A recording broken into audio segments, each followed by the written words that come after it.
সুপ্রিয় শিক্ষার্থীবৃন্দ, কেমন আছো সবাই? আশা করছি সবাই ভালো আছো। ম্যাপস ফিজিক্স ল্যাবের পক্ষ থেকে আইসিটি ক্লাসে সকলকে স্বাগত জানাচ্ছি। আমি মোহাম্মদ আবুল বাশার, সহকারী অধ্যাপক, ইসলামিয়া সরকারি কলেজ, সিরাজগঞ্জ। প্রিয় শিক্ষার্থীবৃন্দ, গত ক্লাসে আমি তোমাদের আইসিটি বিষয়ে সংখ্যা পদ্ধতির রূপান্তর নিয়ে কিছু আলোচনা করেছিলাম এবং সেখানে আমরা 6টি গ্রুপে ভাগ করেছিলাম, কিন্তু রূপান্তরের পদ্ধতিটা তার একটি গ্রুপ নিয়ে আমরা আলোচনা করেছি। আজকে আমি দেখি পরবর্তীতে আরেকটি গ্রুপ বা দুটি গ্রুপ আলোচনা করা যায় কিনা। তো আজকে আমি তোমাদের পরবর্তী যে গ্রুপটি রয়েছে, অর্থাৎ প্রথম গ্রুপের উল্টা, আমরা প্রথম গ্রুপে যেমন দশমিক সংখ্যাকে বা দশমিক পদ্ধতির সংখ্যাকে বাইনারি, অক্টাল এবং হেক্সাডেসিমাল পদ্ধতিতে রূপান্তর করেছিলাম। আজকে আমরা ঠিক উল্টা কাজটি করব, অর্থাৎ বাইনারি, অক্টাল এবং হেক্সাডেসিমাল সংখ্যা পদ্ধতির সংখ্যাকে কিভাবে দশমিকে রূপান্তর করতে হয় সেই বিষয়টি আজকে আমরা আলোকপাত করতে চাই। প্রথমে সময় পেলে অবশ্য পরবর্তী গ্রুপেও যাওয়া যাবে। আমরা তাহলে যে কাজটি করব আজকে সেটা একটু আমি এখানে রিড আউট করি। প্রথমে যে কাজটি করব সেটি হচ্ছে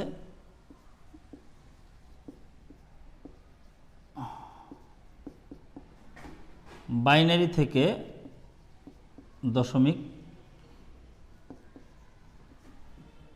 2,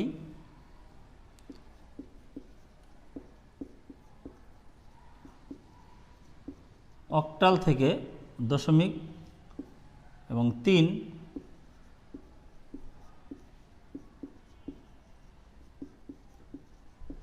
হেক্সাডেসিমেল থেকে দশমিক। আজকে আমরা এই তিনটি জিনিস আগে আলোচনা করে নিই।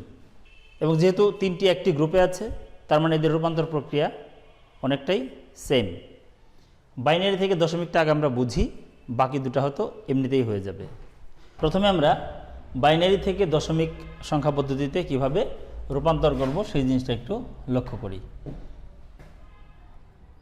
একটা বাইনারি সংখ্যা আমরা চিন্তা করি 1011.0.101। এখানে খেয়াল করো, আমরা সংখ্যাটা এমনভাবে নিয়েছি যে এর মধ্যে পূর্ণ সংখ্যাও আছে, ভগ্নাংশ আছে। এটুকু হচ্ছে আমাদের পূর্ণ সংখ্যা, আর দশমিক এর পর থেকে যা আছে এটুকু হচ্ছে ভগ্নাংশ। প্রথমে যে কাজটি আমাকে করতে হবে সেটি হচ্ছে তোমাকে ক্রম বুঝতে হবে। এটা হচ্ছে দশমিক। দশমিকের বাম থেকে যে ঘরগুলো আছে এই ঘরগুলোকে আমি এইভাবে নাম্বারিং করতে পারি। তুমি যে কাজটি করতে পারো সেটি হচ্ছে তুমি পেন্সিল দিয়ে, প্রয়োজনে পেন্সিল দিয়ে এই যে দশমিক আছে, দশমিকের বামের যে ঘরগুলো আছে এগুলোর উপর এভাবে নাম্বারিং করে যাও। প্রথমটা হচ্ছে 0, তারপরটা 1, 2, 3, 4। দশমিকের ঠিক বামের যে ডিজিটটা রয়েছে তার উপর লিখব কি 0, তারপরটা 1, 2, 3, 4, এভাবে সিরিয়ালি যাবে। ডান পাশে কি করব, এটা লিখব -1, -2, -3, এভাবে আসবে। প্রথম তোমাকে এই জিনিসটা বুঝতে হবে। এটা জাস্ট এখন তোমাকে লিখে দিচ্ছি, তুমি কিন্তু পরীক্ষায় লিখবে না, এটা তুমি এমনিতেই বুঝতে পারবে। আমি জাস্ট তোমাকে বোঝানোর জন্য লিখেছি। তাহলে এখন দেখো, এখন আমি কি করব, এটাকে সরাসরি আমি দশমিকে করে ফেলছি। ইকুয়াল টু এই 1 লিখব, গুণন বেসটা কত 2, এই 2 এর পাওয়ার দিতে হবে। এটা কিন্তু পাওয়ার হবে। তারপর 2 এর পাওয়ার, বেজের পাওয়ার, বেজ যেহেতু 2 তাহলে 2 এর পাওয়ার কত 4 প্লাস, এরপরটা কি 0 গুণন 2, তার পাওয়ার কত 3 প্লাস, এরপরটা কত 1 গুণন 2, তার পাওয়ার কত হবে 2 প্লাস, তারপর হচ্ছে তোমার 1 গুণন 2 টু দি পাওয়ার 1 প্লাস 0 গুণন 2 টু দি পাওয়ার 0 প্লাস, এবার কত আছে 1 গুণন 2 টু দি পাওয়ার -1 প্লাস তোমার 0 গুণন 2 টু দি পাওয়ার -2 প্লাস 1 গুণন 2 টু দি পাওয়ার -3। আশা করি তোমরা বুঝতে পেরেছ। আগে তোমাকে এই জিনিসগুলো বুঝতে হবে, পাওয়ারটা বুঝতে হবে।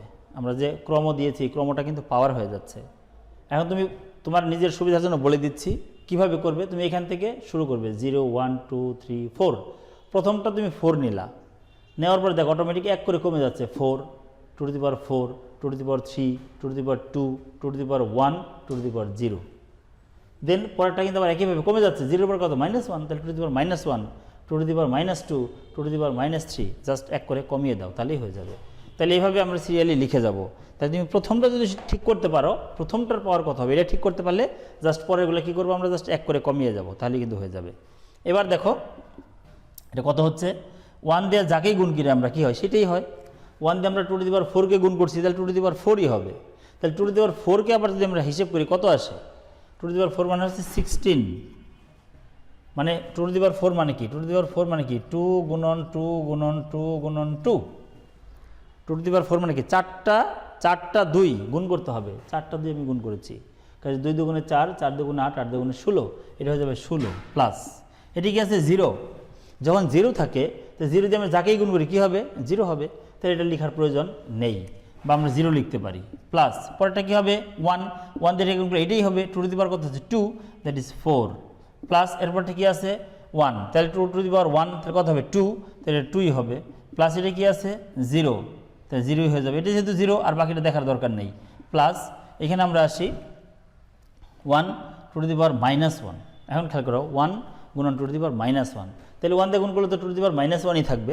এখন টু টু দি পাওয়ার -1 মানে কি, এটা মানে কিন্তু লেখা যায় 1/2 প্লাস এটা তো 0 হয়ে যাচ্ছে, এটা যেহেতু 0 আছে পুরোটাই 0 হয়ে যাবে, এটাতে আমরা আসি 0 প্লাস এটাতে কী হবে 1 into two to the power -3, তাহলে এটা টু টু দি পাওয়ার -3 থাকবে, তাহলে এটা 1/2 to the power 3, two to the power -3 মানে হচ্ছে 1/2 টু দি পাওয়ার 3, সূচকের নিয়ম এগুলো। এটা 16, এটা প্লাস 0 বাদ দিয়ে দাও 4 প্লাস 2 প্লাস এটা কত হবে, এটা আমরা হিসাব করতে পারি, এটা হবে 0.5 প্লাস এটা বাদ দিয়ে দাও 0, এটা হবে 1/8, 1/8, তাহলে এটা আমরা হিসাব করলে পাবো কত 16 4 20 2 22.5 22.5 প্লাস এর 1/8, এটা আমরা হিসাব করে লিখতে পারি 1/8 মানে হবে তোমার 0.125, খুব সম্ভবত এটা হবে 0.125, এটা হওয়ার কথা। তাহলে এখন সবগুলো যোগ করে দেবো আমরা, তাহলে হবে 22.625, শেষে একটা বেজ লিখে দেবো 10, তাহলে দেখা যাচ্ছে কি এই যে তোমার এখানে আছে 10110.1012, দিস ইজ ইকুয়াল টু 22.62510, এটি হচ্ছে এইভাবে আমরা বাইনারি সংখ্যাকে দশমিকে রূপান্তর করতে পারি। আশা করি তোমরা বুঝতে পেরেছ বাইনারি সংখ্যাকে দশমিকে রূপান্তর করার পদ্ধতি।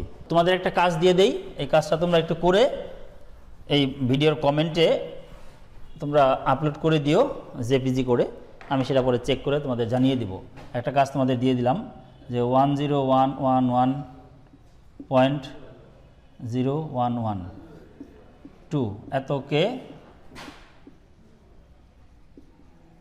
দশমিক সংখ্যায় রূপান্তর করো। এর একটা হোমওয়ার্ক থাকলো, এই হোমওয়ার্কটা তোমরা নিজেরা করবে, করে ছবি তুলে সেটা আমার ভিডিওর কমেন্টে তোমরা আপলোড দিবে, আমি চেক করে তোমাদেরকে জানিয়ে দিব সঠিক হয়েছে অথবা কি হয়নি, না হলে কোথায় সমস্যা আমি তোমাদের কমেন্টে জানিয়ে দেব। এবার আমরা পরের টপিকটা ছিল অক্টাল থেকে দশমিক। 2 নম্বরটা কী ছিল, অক্টাল থেকে দশমিক। পদ্ধতি কিন্তু একই, অক্টাল থেকে দশমিক পদ্ধতিটা হচ্ছে আমরা অক্টাল একটা সংখ্যা চিন্তা করি, যেমন ধরো 123.528, এটা একটা অক্টাল সংখ্যার উদাহরণ দিলাম আমরা। 123.52 বেস কত আছে 8, তার মানে এটা একটা অক্টাল সংখ্যার উদাহরণ। এই অক্টাল সংখ্যাটিকে আমরা কি করতে চাই, দশমিক সংখ্যায় রূপান্তর করতে চাই। সেম কাজ আমরা যেটা করেছিলাম বাইনারি থেকে দশমিক করার জন্য, এখানেও কিন্তু সেম কাজ। আমি কি করব, এইখান থেকে নাম্বারিং করে যাব, তাহলে এটা আমার 0, এটা 1, এটা 2, 0 1 2, ক্লিয়ার। তাহলে সর্বোচ্চটা কত পেলাম আমি 2, তাহলে 2 থেকে আমি শুরু করব। তাহলে সরাসরি আমরা ইকুয়াল টু দিয়ে কী লিখতে পারবো, আমি লিখতে পারবো 1 গুণন বেস কত, অক্টালের বেস কত 8, তাহলে 8 টু দি পাওয়ার 2, 1 গুণন 8 টু দি পাওয়ার 2 প্লাস 2 গুণন 8 টু দি পাওয়ার 1 প্লাস 3 গুণন 8 টু দি পাওয়ার 0 এক করে কমে যাচ্ছে প্লাস 5 গুণন 8 টু দি পাওয়ার -1 প্লাস 2 গুণন 8 টু দি পাওয়ার -2। এখন তোমাকে এটা হিসাব করতে হবে। হিসাব করলে কত আসবে? এটা আসবে হচ্ছে তোমার 64 প্লাস এটা আসবে হচ্ছে 8 16 প্লাস এটা আসবে 1 সামথিং পাওয়ার 0 মানে কিন্তু 1, তাহলে 3 ইন্টু 1 তার মানে কি হচ্ছে 3 প্লাস এটা আসবে কত? এটা কিন্তু 8 1/8 হবে, 8 টু দি পাওয়ার -1 তার মানে 1/8 টু দি পাওয়ার 1 তার মানে হচ্ছে 5/8 প্লাস এটা কি আসবে? এটা আসবে 2/8 two the power 2, 2/8 two the power 2 মানে 64। এটা এখন আমরা যোগ করব। 6 4 10 3 13 হাতে 1 7 8 প্লাস এটা আমরা লসাগু করতে পারি প্রয়োজনে 64, তাহলে এটা হবে 8 40 প্লাস 2 তার মানে কত হচ্ছে 83 প্লাস এটা 42/64।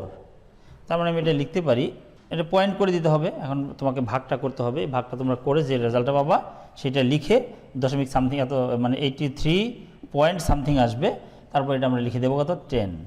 তাহলে এটা হয়ে গেল তোমার দশমিক সংখ্যা। তোমরা এটা করে নিও ক্যালকুলেটর দিয়ে, আমার কাছে ক্যালকুলেটর নেই।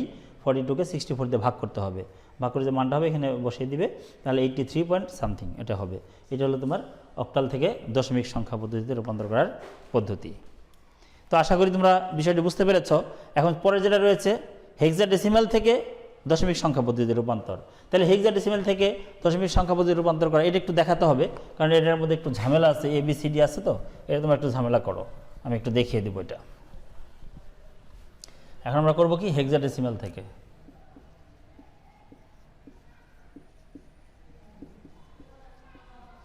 হেক্সাডেসিমাল থেকে আমরা দশমিক সংখ্যা পদ্ধতিতে রূপান্তর করব। এখন কি করব? আমরা হেক্সাডেসিমাল একটা নাম্বার নেই, সংখ্যা নেই। যেমন ধরো এখানে আমি 2b.5e কি লিখছি 2b.5e 2b.5e এটা কিন্তু হেক্সাডেসিমালের একটা সংখ্যা। এখন এইটাকে যদি আমরা দশমিক সংখ্যায় রূপান্তর করতে চাই তাহলে কেমন হবে সেই সংখ্যাটা আমরা একটু লক্ষ্য করি। নিয়মটা একই, এখানে একটু ব্যতিক্রম বিষয় আছে। এখানে যেহেতু বি আছে ই আছে, এই মানগুলো তোমরা জানো। আমরা হেক্সাডেসিমালের ক্ষেত্রে যে সংখ্যাগুলো লিখেছিলাম তোমাদের মনে আছে নিশ্চয়ই, যে 0 তারপরে 1 2 3 4 5 6 7 8 9 দেন আসে কি A B C D E F এভাবে আসে, নিশ্চয়ই জানো তোমরা এটা। এই যে 9 10 11 12 13 14 15 এখানে 10 আছে, 10 11 12 13 14 15 16 16টা। এখন দেখো এখানে খেয়াল করো, এই যে 9 9-এর পরে কত আছে A, আমরা যখন এই 9-এর এর মান বসাবো তখন বসাবো কিন্তু 10। আমরা যখন বি দেখবো, বি এর মান লিখবো কত 11, সি এর মান লিখবো কত 12, এইভাবে আসবে বিষয়টা। তো আমরা এখানে হিসাবটা করি। আমরা যদি প্রথমে এখানে হিসাব করি যে 0 এটা 1, 0 এটা হবে 1, তার মানে কি আসবে 2 গুণন 16 টু দি পাওয়ার 1, এখানে 16 আছে যেহেতু, তাহলে 16 টু দি পাওয়ার কত হবে 1 হবে। তাহলে আমরা লিখবো এটা প্লাস বি, প্রথমে বি লিখি, বি গুণন 16 টু দি পাওয়ার 0 প্লাস 5 গুণন 16 two the power -1 plus E গুণন 16 টু দি পাওয়ার -2। তার মানে কী দাঁড়াচ্ছে, এটা হচ্ছে তোমার এটা 16ই থাকবে, তাহলে এটা 32 প্লাস এটা বি। দেখো বি মানে কত, বি মানে কিন্তু 11, 9-এর পরে এ মানে 10, তাহলে বি কত হবে 11। তাহলে আমরা লিখবো কি 11 গুণন 16 আচ্ছা 16 টু দি পাওয়ার 0 প্লাস এটা 5 16 টু দি পাওয়ার 1, তার মানে কি এটা 5/16, এটা হবে কত প্লাস ই। দেখো ই মানে কত হবে, ই মানে কিন্তু হবে তোমার 14, ই হবে কিন্তু 14, তাহলে আমি কি লিখবো এটা 14/16 টু দি পাওয়ার 2, যেটা কত হচ্ছে 32, এটা 1 হয়ে যাবে কিন্তু সামথিং পাওয়ার 0 মানে 1, তার 11 প্লাস এটা হচ্ছে 5/16 গুণন এটা 14 এটা হচ্ছে 256 হবে। 16কে 16 স্কোয়ার করলে 256 হওয়ার কথা, খুব সম্ভবত এটা হতে পারে, তুমি ক্যালকুলেটরে করে দেখো। এটা হচ্ছে তোমার 43, হ্যাঁ 43, আর এটা হবে হচ্ছে তোমার প্লাস এটা লসাগু করি আমরা 256, তার মানে 16 হবে 5 16 80 প্লাস হচ্ছে 14, তার মানে কত হচ্ছে 43 প্লাস এটা হচ্ছে তোমার 94/256। এটা তুমি ক্যালকুলেটরে হিসাব করো, যেটা আসে আমরা লিখতে পারবো 43 পয়েন্ট সামথিং, ব্র্যাকেটে দিব কি, এখানে দেব 10, এটা হয়ে গেল দশমিক। তাহলে এইভাবে দেখা যাচ্ছে কোন হেক্সাডেসিমাল সংখ্যা রয়েছে, সেই হেক্সাডেসিমাল পদ্ধতির সংখ্যাকে আমরা খুব সহজেই দশমিক সংখ্যা পদ্ধতিতে রূপান্তর করতে পারি। তো আজকে এই পর্যন্তই থাকুক।